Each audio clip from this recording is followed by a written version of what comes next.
Ang Magnolia Chicken Templados Hotshots nga ba ay isa do sa mga teams na pwedeng mapuntahan eventually nitong si Converge God Shawnee Winston.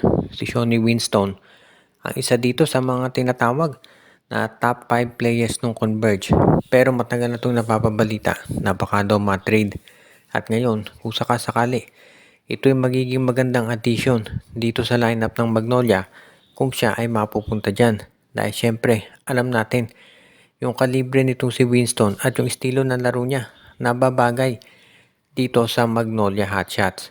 Kaya nga maraming naniniwala na isa talaga to do sa mga pwedeng sabihin nating subukang kunin nitong si LA Tenorio para maging mas maganda yung tatakbuhin ng future ng Hotshots. Nandyan na nga sa kanila ngayon itong sila Chris Kuhn, si Xavier Lucero, si Javi Gomez de Leaño. So kung idadagdag mo pa itong si Shawnee Winston, aba lalong gaganta ang hinaharap nitong Magnolia.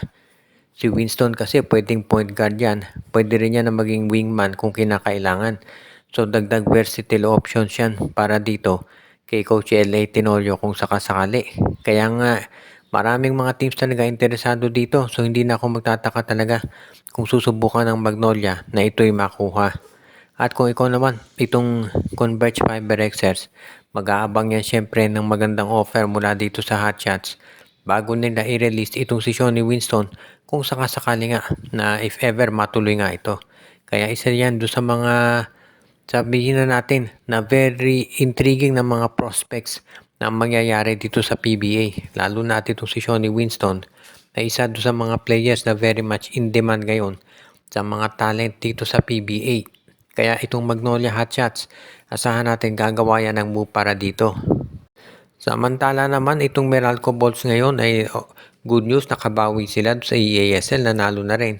Pero pagdating dito sa PBA, marami pang kinakailangan daw adjustment na gawin. Itong si koponan ni Coach Luigi Trillo para makonsider talaga sila na isang legitimate title contender.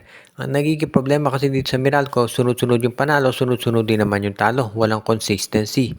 At baka ang isang kulang pa dito sa lineup ngayon itong Meralco Bolts ay yung scorer na katulad nitong si Christian David. So baka isa yan doon sa mga nakita natin na pwedeng kunin nitong Magnolia o rather nitong Meralco Bolts para maidagdag dito sa kanilang roster. Dahil sa ngayon kasi itong Meralco ay isa doon sa mga teams na sabihin nating middle of the pack, sabi nga nila. So kinakailangan nila na magkaroon ng additional na options para sila ay maging mas masabihin na nating mas malawak yung mararating dito sa PBA. Dahil kung ikaw naman ang Magnolia, yan talaga ang iyong binabalak ngayon. Yung magkaroon ka ng mas magandang tsansa na manalo at makapaglaro para sa iba't ibang mga teams at makakuha ng mas magandang tsansa na mag-champion. At magagawa yan ng Magnolia basta ng Meralco, basta meron sila yung mga players na di kalidad talaga. At magagawa naman yan ni Coach Luigi Trillo basta kinakailangan lamang medyo maging masinsinan yung kanilang usapan.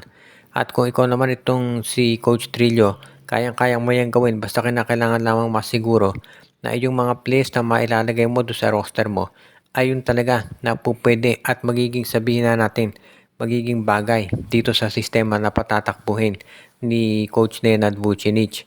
Kapag yan nangyari, magiging isa na itong Meralco sa mga lalakas na teams, lalo na kung si Christian David ay makuha nila mula sa Blackwater. Dahil itong si David talaga ay nakiisa sa mga pinaka most promising na mga players ngayon, lalo na sa big men dito sa PBA.